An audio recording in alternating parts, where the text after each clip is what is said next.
네, 오랜만에 뵙네요. 예. 일단 이거 좀 손 소독제부터. 소독제부터 바르시고 네. 시작하셨어요. 시작 전인데 굉장히 바쁘셨다고요? 네. 코로나 현장에서 봉사활동하셨다고. 그렇죠. 어디서 하셨어요? 영남대 병원이죠. 네. 그래, 오늘 지금 의자가 4개인데 두 기자가 더 올 거예요. 네, 오늘 좋습니다. 기자회견 오늘 네. 이 프로그램 런칭하는 날인데 네. 주제가 좀 무겁습니다. 한번 좀 거침없이 뒷얘기도 좀 해주시고. 네. 들어오시죠. 여기 준비하고 있어요. 예, 안녕하세요. 안녕하세요. 네, 네. 어서 오세요. 네. 권승현 기자, 박영현 기자. 네. 안녕하세요. 저희도 네. 소독제 한번. 소독제 한 번씩. 내가 먼저 건조해야 되는데. 그래요. 오랜만에 이런 자리에 좀 앉아봐요. 이 자리만 앉으면 굉장히 좀 까칠해지거든요. 네. 사람이 좀 네. 공격적으로 바뀌거든요. 그래서 오늘 제가 진짜 여기 닉네임도 질문 폭격기 이렇게 되어 있는데.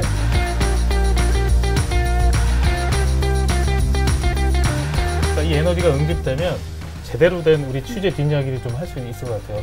어때요? 나름 어벤져스가 되리라 이렇게 생각을 하는데 또 오늘 새로 자리를 해주신 김선원 사무총장님도 같이 계시니까 좀 더 든든한 그런 기분입니다. 별명이 감성아재예요. 이거 누가 지었는지 모르겠는데 어떻게 마음에 드세요? 어떠세요? 이 감성아재 마음에 아주 속 드는데요. 네.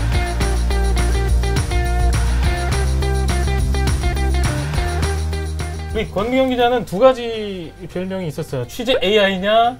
취재 있어요. 요정이냐? 요정, 예. 근데 이거 일단 AI로 갑니다. 마음에 들어요? 뭐 AI 괜찮습니다. 오늘은 AI처럼 빠릿빠릿하게 맞춤형 정보를 전해드리겠습니다.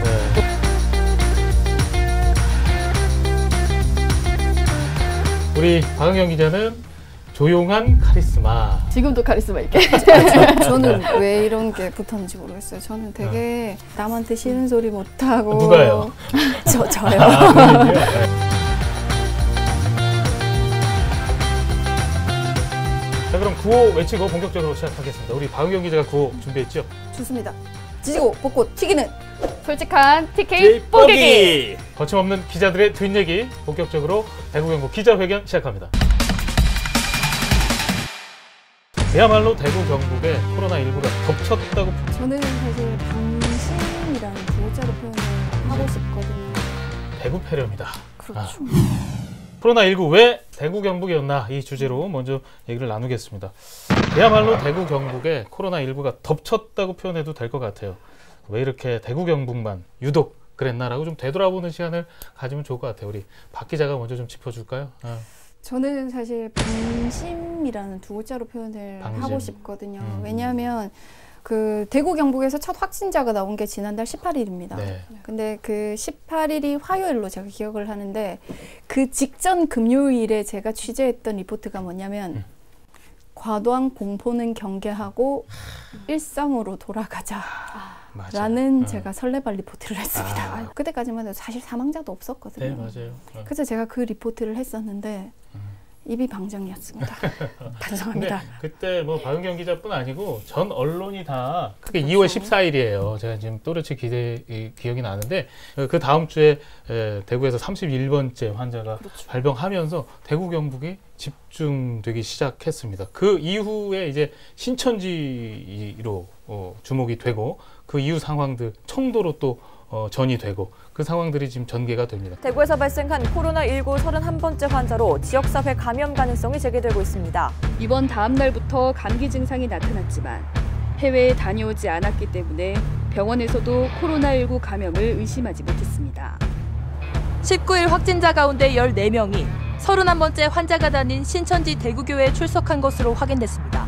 CCTV와 참석자 명단으로 파악했더니 한 예배마다 500명 정도가 같은 공간에 있었던 것으로 조사됐습니다. 이렇게 검색어가 상위 검색으로 올라가기 시작하다가 지금 현재 상황은 뭐 대구 경북에 지금 재난 사태로 규정되고 있는데요. 그렇죠. 그게 이제 매개가 뭐냐면 2월 20일 날 첫 사망자가 청도 대남병원에서 나왔다는 겁니다. 네. 그러니까 31번 확진자하고 이게 연결이 되기 시작한 거죠. 그렇죠. 거기서부터 이제 신천지가 떴죠. 31번이 보니까 신천지는 그때 한 이틀 동안은 안 나왔어요. 확진자가 아니라 사망자가 전국 최초로 나오면서부터 이제 이 대구 경북에 집중되는 거죠. 뉴스가. 네. 저희가 다시 원점으로 돌아가 보면 뭐 어쨌든 왜 유독 대구 경북이냐라고 물어보신다면 사실 거기에 대해서는 답변이 없습니다. 그거는 어떻게 보면 그분이 대구 경북이 아니라 어느 지역에 있었더라도 똑같은 상황이었을 거예요. 왜냐하면 그 특정 종교 집단에서 그걸로 인해서 그 집단에서 대량으로 이렇게 그 확진자가 발병할 수밖에 없었던 네. 그 상황까지는 어느 지역이어든 마찬가지였을 거라고 생각을 합니다. 네. 근데 다만 제가 이제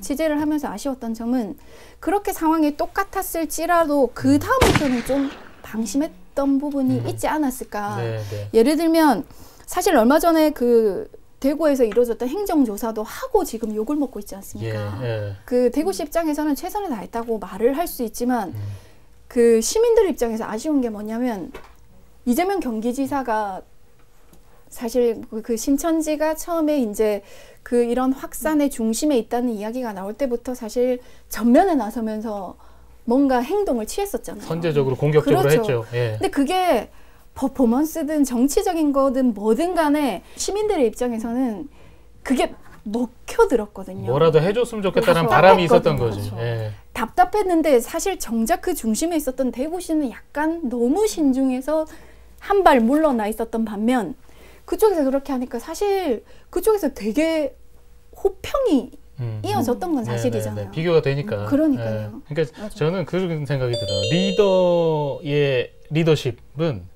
결정적인 위기의 순간에 발현되는 것 같은데 리더십이 없다, 부족하다를 떠나서 안전이나 건강에 대한 문제에 있어서는 조금 더 아까 말씀하신 대로 선제적으로 내지는 조금 더 과하게 맞습니다. 해도 되지 않았나라는 그런 아쉬움이 좀 들고요. 제가 리포트가 하나 준비되어 있는데 신천지 행정조사 했던 그 리포트 잠깐 보시고 계속해서 얘기 나누겠습니다.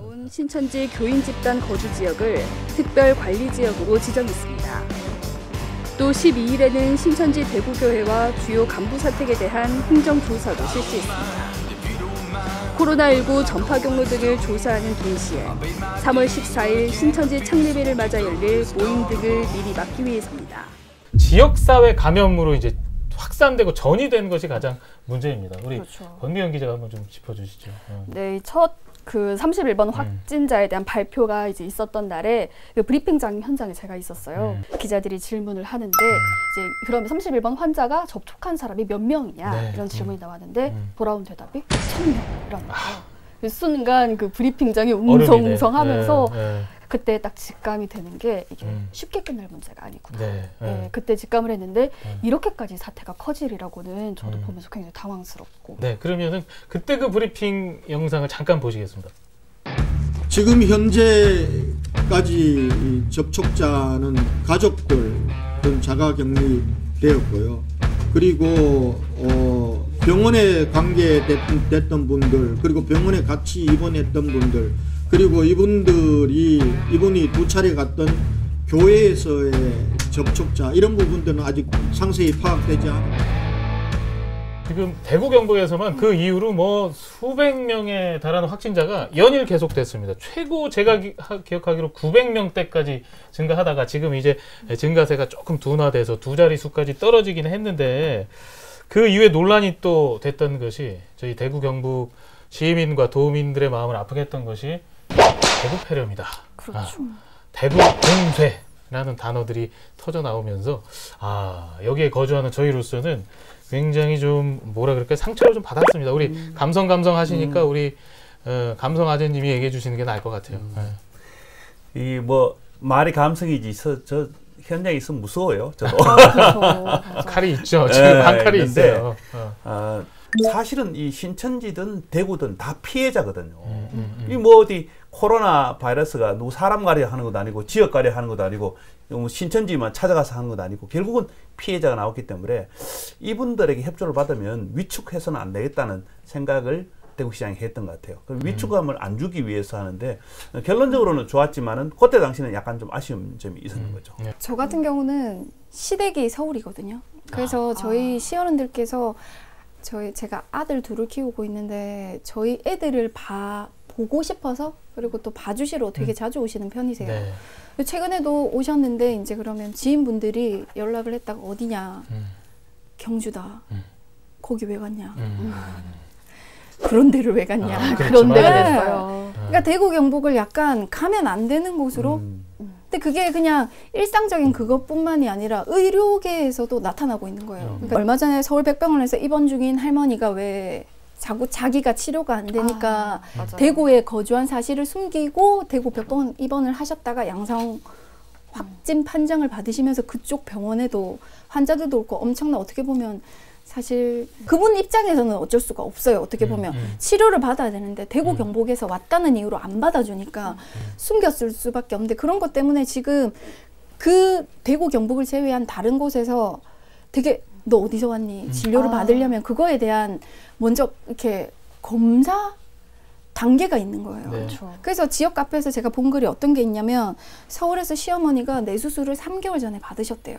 그래서 3개월 전에 받으셨는데 되게 정기적으로 검진을 받아야 되는 상황인 거예요. 그래서 예약이 되어 있었는데 병원에서 검진을 좀 미뤄달라. 그렇게 2주 검진을 미뤄서 혹시나 발생할지 모르는 사안에 대해서는 보호자가 책임을 져라.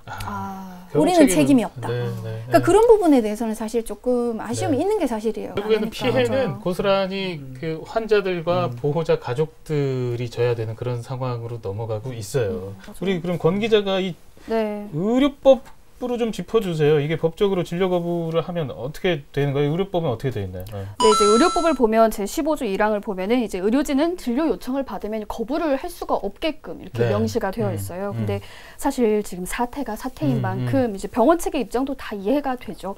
뭐 혹시 모를 추가 감염을 막기 위한 대처니까.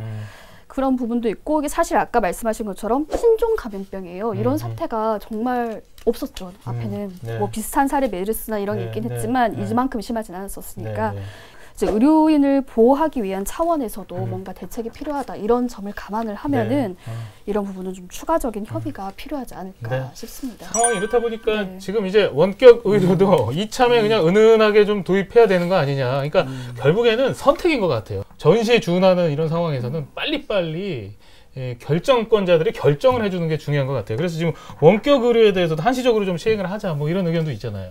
그러니까 저는 제 개인적인 의견을 말씀을 드리면 지금 상황에서는 최선이 아닐까라는 생각을 사실 하거든요. 지금 확진자들이 엄청나게 늘어나고 있는데 병원도 부족하고 병상도 부족하고 의료진도 부족하다는 얘기를 하잖아요. 근데 사실 병상은 하다못해 호텔이든 모텔이든 개조를 해가지고 할 수 있어요. 만들면 돼요. 그렇죠. 근데 그럼 의료진은 아무나 의사를 만들 수는 없는 상황인 거잖아요. 그러니까 저희가 대구 경북에서 필요한 만큼 전국의 의료진을 모셔다가 의사 선생님이나 간호사분들을 모셔다가 쓸 수도 없는 상황이거든요. 그러면 이 상황에서 사실 최선이 뭔지를 생각을 해보면 원격 진료는 뭐 피할 수 없는 선택이 아닐까라는 생각을 사실은 해요.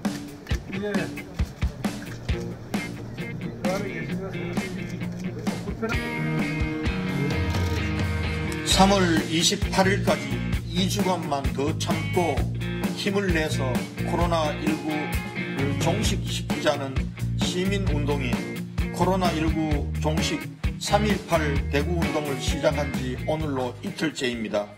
인트로 토크로 저희가 대구 경북의 전반적인 상황들 근 한 달 전을 좀 되짚어봤습니다. 좀 돌아보니까 이런 좀 아쉽다.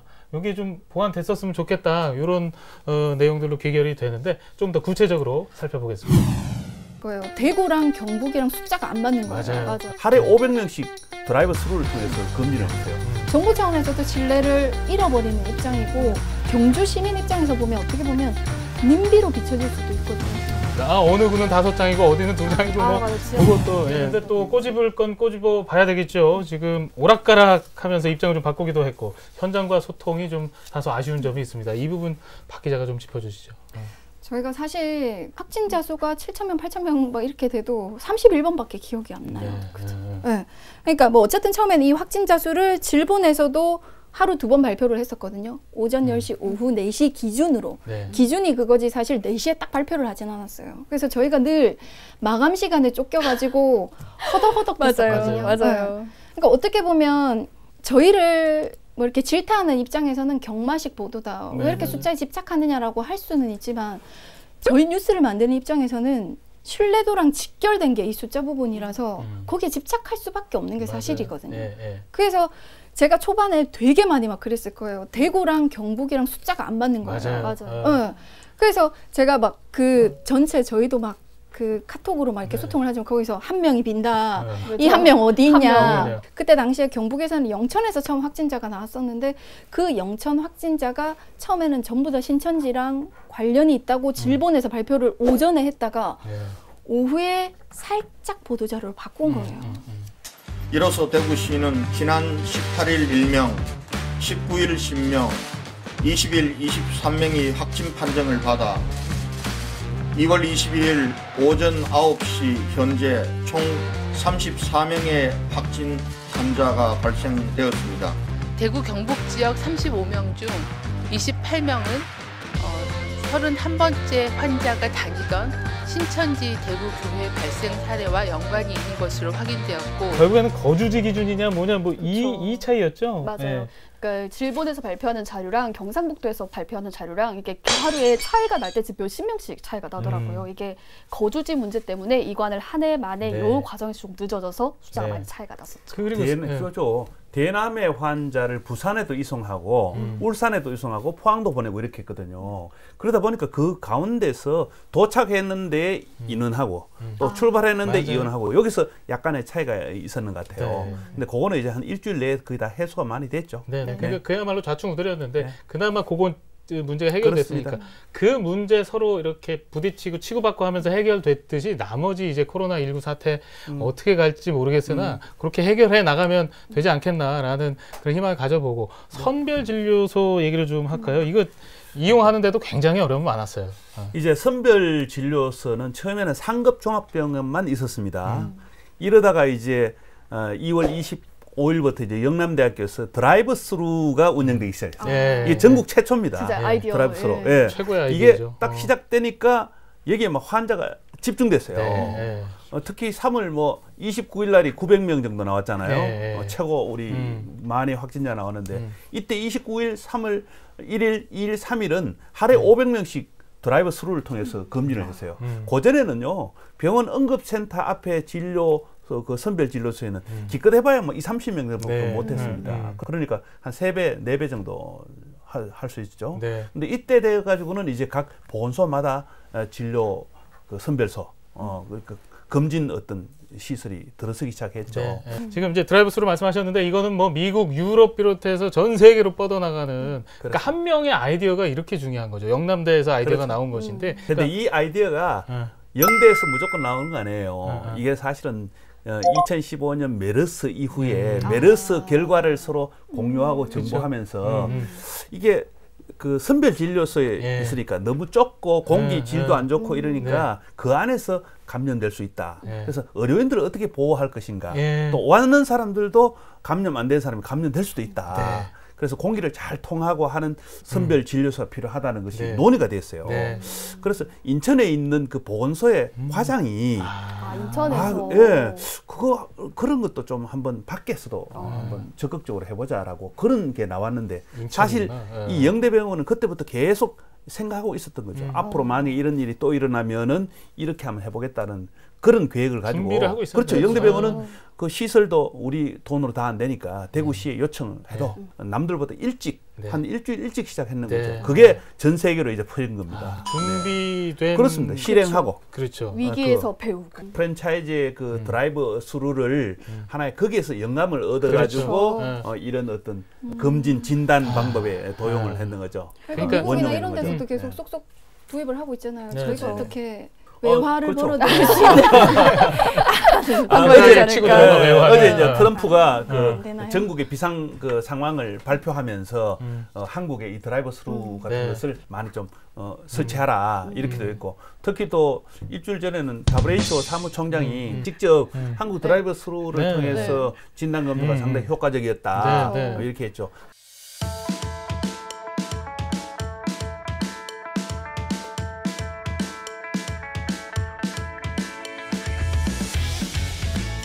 우리 저기 생활치료센터 얘기도 좀 해볼게요. 이게 선정을 하는 과정에서 좀 불협화음들도 있었어요. 그래도 이제 잘 넘어가고 위기를 또 극복하기도 했는데 그 얘기 잠깐 경주 얘기 좀 해주실까요?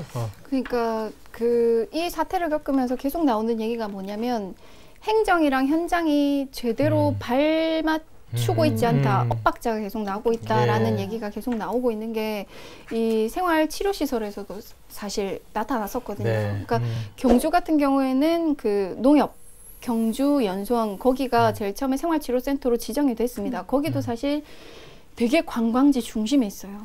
사실 경주는 그동안 작년 같은 경우는 태풍이 있었지만 그 전에도 지진이든 뭐든 때문에 관광지로서는 엄청난 타격을 입어왔던 곳이거든요. 그래서 그거를 겨우겨우 버텨가면서 조금씩 회복을 하고 있는 상황에서 이런 일이 또 터지면 타격이 사실 엄청나죠. 그 제자리가 아니라 더 밑으로 내려가는 상황이거든요. 그래서 엄청 조심스러운 상황임에도 불구하고 어쨌든 첫 번째는 받아들였습니다. 받아들였는데 그러고 나서 또 났던 게 뭐냐면 켄싱턴 호텔이랑 하나 리조트를 또 생활치료시설로 지정을 하겠다는 보도가 먼저 나왔어요.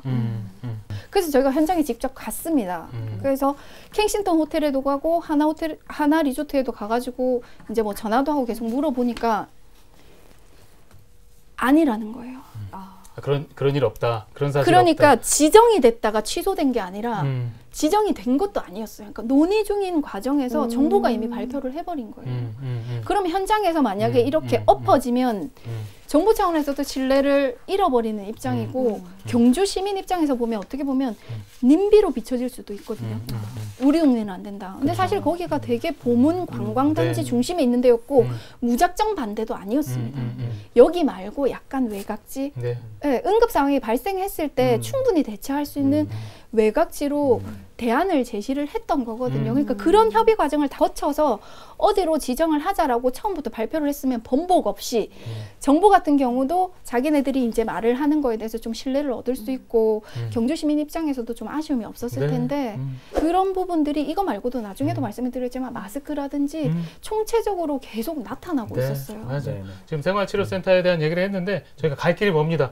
한 사례를 얘기해 주셨으니까 다른 지역도 미루어 짐작할 수 있어요. 생활치료센터 얘기까지 했고요. 이제 마스크 얘기로 좀 넘어가 보죠. 혼선이 너무 심했습니다. 조금 이제 안정화된 것 같긴 한데. 그렇죠. 온라인으로 구입은 젊은 사람들은 다 잘할 수 있지만은 취약계층에 있는 분들은 굉장히 구하기 어려웠죠. 그리고 뭐 이제 직접 가서 발로 뛰어서 구해야 되는데 오히려 정부에서 자치단체의 통반장을 통해서 취약계층에 이렇게 배분하는 방법을 애초부터 했다면 이런 혼선이 적었을 거라 저는 그렇게 생각합니다. 저는 그 좌충우돌 하다가 바이브레이션 막 하다가 이제 안정화된 것 같아요. 그러니까 제가 계속 비판적으로 말씀을 드릴 수밖에 없는 부분이 제가 현장에 나가보면 되게 아쉬운 부분들이 많거든요. 마스크도 마찬가지였어요. 계속 제가 행정이랑 현장이 엇박자라고 말씀을 드리는 게 제일 처음에 이 마스크 대란이 일어났을 때 정부에서 공적 마스크를 공급을 하겠다라고 얘기를 했을 때 그 다음날 벌써 현장에서는 우체국, 농협, 약국에서 마스크 내놔라가 시작됐었거든요.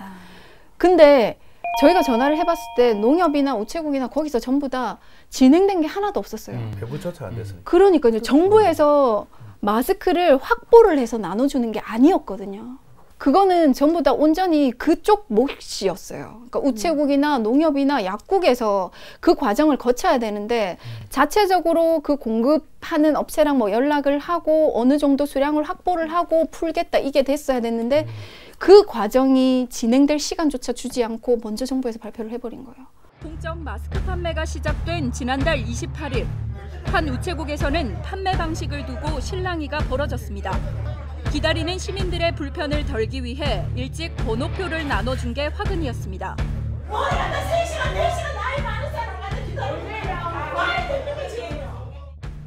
대기 시간이라도 줄이자는 생각에 이번 주부터는 3시간 앞당겨 오전 11시부터 판매를 시작했지만 시민들의 대기 시작 시간도 덩달아 빨랐습니다. 제일 처음에 사실 이 공적 마스크 판매될 때도 대리구매에 대해서도 되게 불만이 많았었잖아요. 제일 처음에 사실 장애인만 허용을 했었거든요. 장애인만 허용하다가 제가 그 첫날 현장에 갔었는데 어머니들이 혼자 오신 거예요. 아니 애들 지금 감염될까 봐 집에 계속 이렇게 놔두고 있었는데 지금 마스크 사러 데리고 나와야 되냐. 얘기냐 이렇게 되는 거지. 근데 사실 약사분들도 어쩔 수 없으니까 방침이 그러니까. 근데 제가 저도 옆에서 얘기를 듣다 보니까 아니 그러면 그렇게까지 애들 조심시키고 나올 일 없으면 굳이 마스크를 왜 사시려고 그러냐.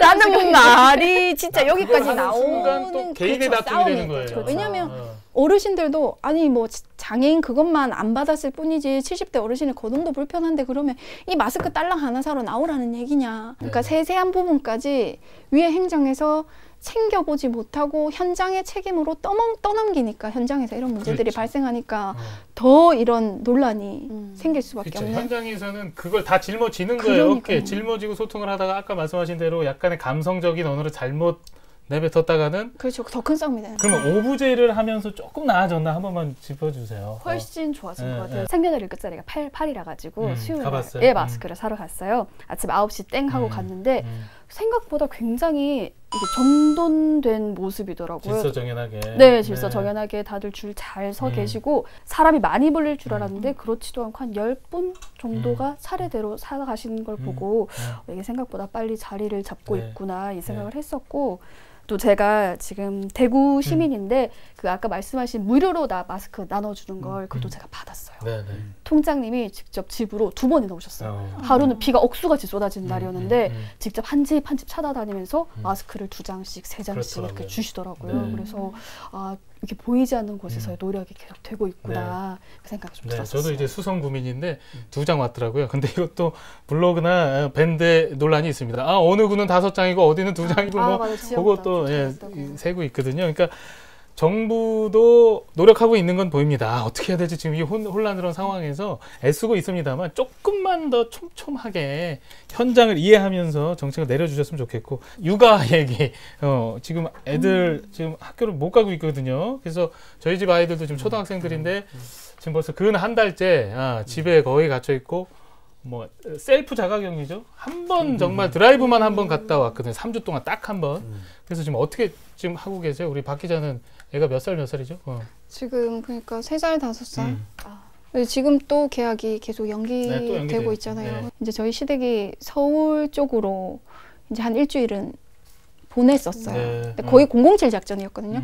서울이랑 경주랑 가운데가 금강휴게소쯤인데 금강휴게소가 유일하게 상하행선이 통하는 휴게소가 통하는 곳이에요. 그래서 거기 가운데서 이제 만나가지고 화장실도 절대 들르지 말고 매점도 절대 들르지 말고 차에서 차로 애들을 이동해가지고 그렇게. 맞아요. 근데 그렇게 일주일을 버티고 또 저희 집에 오셔가지고 뭐 어른들이 조금 할머니 할아버지 뭐 이렇게 봐주시고 그렇게 해도 버틸 수 있는 게 2주거든요. 저희가 어쩌다 보니까 이제 육아 동량을 하게 되는 거예요. 주변을 이렇게 우리 애들을 봐줄 수 있는 데가 있나 없나 그러다가 애들 보니까 애들도 이걸로 인한 스트레스가 어마어마해요. 얘기했지만 이제 5살 되는 큰 애는 코로나가 뭔지는 모르겠지만 무서운 건 알아요. 이것 때문에 자기가 피해를 보고 있다는 걸 알아요. 이제 더 이상 육아 동량은 안 되겠다 싶어서 어린이집에다가 이제 전화를 했거든요. 10시부터 3시까지 한다는 거예요. 아니 저는 이 긴급 돌봄이 맞벌이 부모들을 위한 제도인데 10시에 맡길 수 있다니까. 저희가 진짜 아무리 회사에서 배려를 해주고 해줘도 9시까지 저희는 사실 출근을 해야 되거든요. 아니 어느 좋은 회사가 10시에 출근을 해도 되냐고. 아니 10시에 맡기면 회사 출근은 사실 10시 반 11시인데 그런 데가 있냐고 물었더니 그러면 어머니 몇 시부터 필요하세요라고 역으로 물어봐요. 그러면 받아들이는 입장에서는 우리 아이 때문에 이 어린이집에서 당직을 서거나 안 해도 될 긴급 돌봄을 만들어야 되는구나. 협의하라는 거죠. 개별 협의하려는 그러니까요. 거죠. 그러면 보내놓고도 불편할 수밖에 그렇죠. 없어요. 왜냐하면 그 시간대에 오는 사람이 없는데 저희 애 때문에 그런다는 얘기니까. 방치도 있을 수도 있고. 그러니까 이거에 대해서는 사실 저희도 취재를 했지만 초등학교에서도 긴급 돌봄 이용률이 3%니 4%니 이거는 문제가 있어요. 이게 필요가 없어서 이용을 안 하는 게 아니라 이용을 할 수 없는 구조인 거예요. 지금은. 그래서 그거를 조금 여기까지. 말을 아끼셨습니다. 이번은 어쨌든 간염병으로는 최초의 사례인 만큼 복구비 절반을 지원을 해주고요. 그거 외에도 사망자나 부상자가 있으면 구호금을 주고 또 전기요금이나 건강보험료 이런 것도 일부 감면 혜택이 있을 수가 있어요. 특별재난지구로 지정이 됐지만은 이제 시작이에요. 대구 경북 재난지역으로 선포가 됐습니다. 이 이슈로 좀 넘어가겠습니다. 우리 감성아재님이 좀 짚어주시죠. 특별재난지구로 지정이 됐지만은 이제 시작이에요. 왜냐하면 그 재난이 피해에 대해서 50%까지 지원을 해주는 거거든요. 네. 그러면 피해가 도대체 어디까지를 산정해야 되냐. 그렇죠. 물론 보이지 않는 게 경제적인 피해가 굉장히 많죠. 그럼 평소에 그 카드를 얼마나 그 집에 소상공인에게 끊었는데 그 카드의 금액의 절반을 준다든가 뭐 그런 어떤 기준이 세워져야 되는 거죠. 기준 세워야 되겠네요. 그렇죠. 그래서 이제 그 돈의 흐름이 돌아가고 지역 경기가 살아나려면 앞으로 2-3개월 이상 기다려야 될 것 같다. 저는 그렇게 생각합니다. 네. 이제 큰 틀 나온 거고요. 아까 말씀드린 대로 규범 기준 나온 거고 이제 구체화 될 거예요. 지금 나와 있는 것만 네. 잠깐 우리 관 기자가 정리해 줄까요? 네, 아까 말씀하신 것처럼 이제 복구비 절반을 지원을 해주고요. 그거 외에도 뭐 사망자나 부상자가 있으면 구호금을 주고 그리고 또 뭐 전기요금이나 건강보험료 이런 것도 일부 감면 혜택이 있을 수가 있어요. 근데 네. 아까 말씀하신 것처럼 이제 시작입니다. 네, 맞아요. 상당히 시간이 많이 걸릴 거예요. 실질적으로 네. 지원이 가기까지는. 그래서 이제 대구시가 긴급하게 내놓은 게 이제 긴급 경제 지원안을 내놨어요. 신청사를 짓기 위해 모아둔 돈을 각주를 하고 그런 다음에 이제 뭐 행사비나 홍보를 좀 줄이고 그래서 국민 성금 많이 모아진 거 있잖아요. 그걸 다 이게 보태가지고 한 2천억 원 정도를 만들어서 일단 급한 곳에 지원을 하겠다라고 했는데 이 돈이 좀 어떻게 쓰여질지는 앞으로 좀 지켜봐야 할 것 같습니다. 네, 그래요. 이제 뭐 장의 재량이 있는 것이죠. 이렇게 그렇죠. 긴급한 상황에서는 그렇죠. 지금 특별 재난 지역으로 선포한 건 좀 바람직한 것 같습니다. 우리 박 기자 뭐 덧붙일 얘기 있어요? 그 미탁, 타파 이런 것 때문에 경주가 특별 재난 지역으로 선포가 됐거든요. 근데 사실상 시민들이 체감하는 혜택은 많지 않아요. 물론 안 되는 것보다는 좋지만 그 개개인의 시민들의 입장에서는 뭐 지금까지 경험으로 미뤄볼 때 조금 아쉽거든요. 네. 이번은 어쨌든 감염병으로는 최초의 사례인 만큼 좀 더 사람들이, 시민들이, 개개인이 체감할 수 있는 실질적인 혜택이 행정적이나 그런 지원 말고 그런 게 좀 됐으면 좋겠습니다. 네, 이 부분은 좀 저희가 지켜봐야 될 것 같습니다. 네, 대구 경북 기자회견 함께하고 계십니다. 지금 뭐 많은 얘기를 나눴는데요. 거의 마칠 시간이 다 돼가고 있습니다. 기자들의 취재 뒷얘기를 좀 살펴볼 텐데 장례식장 취재를 했어요. 박은경 기자가. 그 얘기 좀 해주세요. 네. 그 명복공원, 그러니까 대구에서 코로나19로 사망하신 분들은 다 그쪽에서 화장이 이루어지는데 분위기를 한번 살펴보려고 갔었거든요. 유족도 접하긴 하셨죠. 네, 그러니까 그 장의차를 타고 유족분이 이렇게 오시는데 유족분들도 혹시 모를 간염 사태에 대비해서 기사분들이랑 전부 다 그 D 레벨의 방호복을 다 착용하고 오세요. 네. 그리고 저희는 사전에 설명을 듣기로 접수처에 가가지고 접수를 하는 걸로 알고 있었는데 차 안에서 이렇게 다 하시더라고요. 뭐 사망 진단서, 뭐 확인서 이런 거 다 내시고 사인 다 하시고 바로 화장동으로 가시는데 그 접수처부터 화장동까지 거리가 한 100m 정도 되거든요.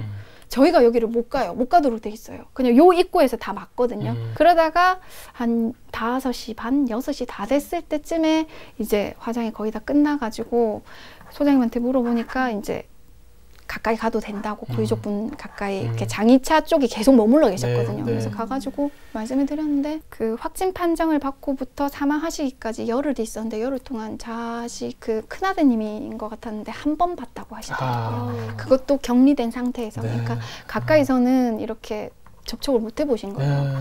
임종은 당연히 못 지켜보셨었고 그래서 뭐 아시겠지만 지금 상황이 뭐 무슨 빈소를 차리고 이럴 상황도 아니었고 해서 그냥 가족분들끼리 그냥 조용하게 그냥 기리고 그냥 그렇게 마무리를 할 거라고 말씀은 하시지만 제가 제3자인 입장에서 봐도 이렇게 안타까운데 당사자인 분들은 말씀하셨지만 아예 뭐 그러니까 배우자가 수십 년을 같이 살을 맞대고 산 배우자가 그렇게 운명을 달리했는데 그거를 나도 격리돼 있어서 못 가보고 막 이런 상황이면 얼마나 내가 똑같이 눈을 감고 그 사람 곁에 가는 날까지 조금 이게 마음이 아플지 그게 조금 더 가면은 눈물바다가 될 것 같아요. 저희도 얘기 나누면서 아 이랬구나라고 좀 되돌아봤고요. 지금 더 정신 차리고 현장을 좀 뛰어야 될 것 같습니다. 지금 취재 뒷 얘기까지 들어봤고요. 그 평범한 일상의 소중함을 다시 한번 느끼는 하루하루가 됐으면 좋겠습니다.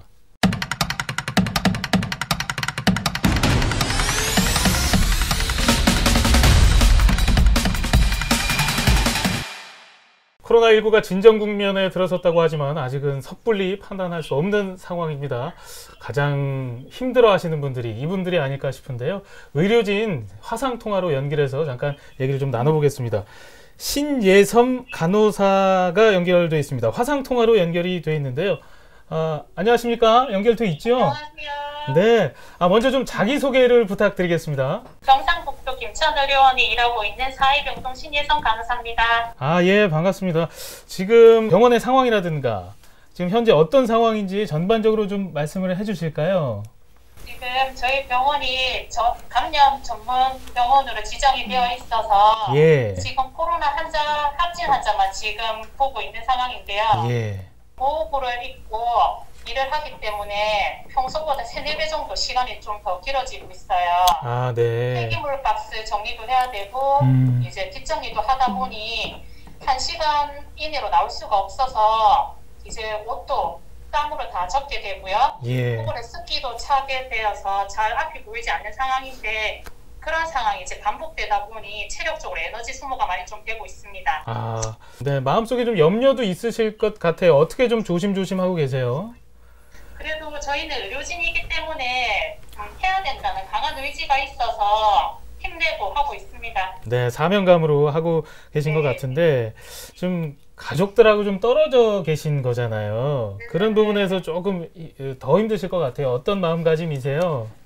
제가 지금 14개월 된 아기가 있는데 아, 그러시군요. 네, 집에도 지금 못 들어가고 3주째 기숙사 생활을 하고 있습니다. 네. 아기도 지금 어린이집을 못 가게 되어서 신랑이 지금 육아휴직을 하게 되었는데요. 예. 네, 같이 가족들이랑 힘 보태가지고 서로 도와가면서 지금 일하고 있습니다. 네. 가족들에게 뭐 못다한 얘기나 하고 싶은 얘기가 있으시면 지금 이 자리에서 한 번 더 해주셔도 좋을 것 같아요. 저 대신 육아휴직 내서 일하고 있는 예. 신랑한테 주부습진도 걸렸거든요. 아, 네.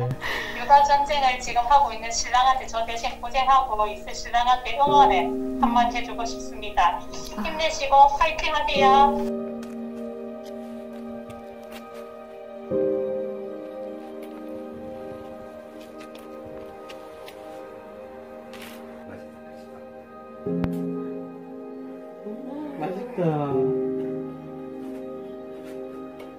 끝으로 우리 지금 정부나 아니면 뭐 경북도 말씀하셨는데 지자체에 이러이러한 점은 좀 지원해줬으면 좋겠다. 한 말씀 더 해주시죠. 저희 지금 도에서 지원을 많이 해주고 있는데요. 그냥 모두 지금 힘들지만은 이 시기가 지나고 나면은 또 이제 괜찮아질 거고 계속 힘든 법은 없으니 모두 다 힘내시고 건강 챙기면서 안전에 각별히 신경 쓰시고요. 잘 먹고 잘 자고 면역력 떨어지지 않게 체온 유지 잘 하면서 으쌰으쌰 다들 힘냈으면 좋겠습니다. 네. 그래요. 바쁘신데 이렇게 잠깐이라도 화상 연결해 주셔서 감사하고요. 저희도 끝까지 응원하고 저희도 저희 자리에서 저희의 역할들을 잘 해 나갔으면 좋겠습니다. 파이팅 하십시오. 오늘 연결해 주셔서 고맙습니다. 네, 파이팅! 네, 감사합니다. 감사합니다. 네, 고맙습니다. 감사합니다. 네. 자, 지금 화상 연결을 해봤는데요. 아, 이게 지금 감성한 그 가족 얘기하니까 무너지네요. 제가 네. 박은경 기자를 이렇게 질문하다가 쓱 봤는데 눈물이 고여 있었고, 아, 저도 안 본 척 하려고 했는데 가족 얘기에서 와, 저렇게 이타적으로 내 가족을 두고 봉사하는 사람들이 있기에 우리가 이렇게 코로나19를 극복할 수 있겠구나라는 그런 희망을 좀 봤습니다. 앞으로 이제 헤쳐나갈 시간들이 더 많을 수도 있습니다. 그리고 여기서 끝이 아니고 또 유사한 상황들이 계속 이어질 수도 있는 것이고요. 그래서 한번 좀 한 줄 토크로 좀 마무리 해볼까요? 각자 느낀 점들. 우리 감성 아재님 오늘 중심 잘 잡아주셨으니까 스타트를 끊으시죠. 일단 정부를 믿고 질병본부를 믿고 대구시나 각 자치단체 믿고 거기 잘 따라줄 것 같아요. 특히 대구 경북은 그런 측면에서는 우리가 시민의식, 대구 경북 특히 아주 빛나는 이 지역민의 저력이 나타났다. 저는 그렇게 생각합니다. 저도 이어서 한마디를 드리면은 저는 이제 우리의 힘을 이렇게 믿게 됐어요. 방금 전화 연결하신 의료진 분들도 계시고 이제 뭐 이분 말고도 대구로 달려와준 정말 많은 사람들 이분들을 위해서 무료로 숙소를 내어주고 음식을 제공해 주신 자원봉사자들 그리고 아까 마스크 양보해 주시는 시민들 이런 사람들 선한 이 마음이 하나씩 모이면은 이 일도 금방 극복이 되지 않을까 그렇게 생각이 듭니다. 저 되게 고민을 해봤는데 봄을 이기는 겨울은 없다라는 얘기가 있잖아요. 봄을 이기는 겨울은 없습니다. 지금 저희가 겪어본 적 없는 이런 위기도 얘기하잖아요. 저희는 위기에 강하다고. 저희는 금방 해낼 수 있습니다. 그래서 저희 스스로의 능력을 믿고 조금만 더 기다리면 봄은 옵니다. 그래서 조금만 더 봄맞이는 밀어주시고 조만간 다 같이 즐거운 봄을 만끽했으면 좋겠습니다. 저도 이제 일맥상통하는 건데 저는 요즘 제가 좋아하는 문구인데 그냥 이 또한 지나가리라. 40대 중반을 넘어서다 보니까 어려운 일들, 위기, 뭐 고난 막 이런 것들이 지나가더라고요. 보니까 그 당시에는 거기에 매몰되거든요. 어떡하지 입에 달고 사는데 조금 지나고 나면 이렇게 되돌아볼 수 있더라고요. 아, 그때 이랬지. 그런 날이 꼭 왔으면 좋겠습니다. 기자회견 오늘 첫 방송이었습니다. 대구 경북 기자회견. 기자들의 거침없는 솔직 담백 뒷얘기들을 들어봤는데요. 그러면 다음 이 시간에도 더 솔직한 얘기들로 돌아오겠습니다. 시청해주셔서 고맙습니다.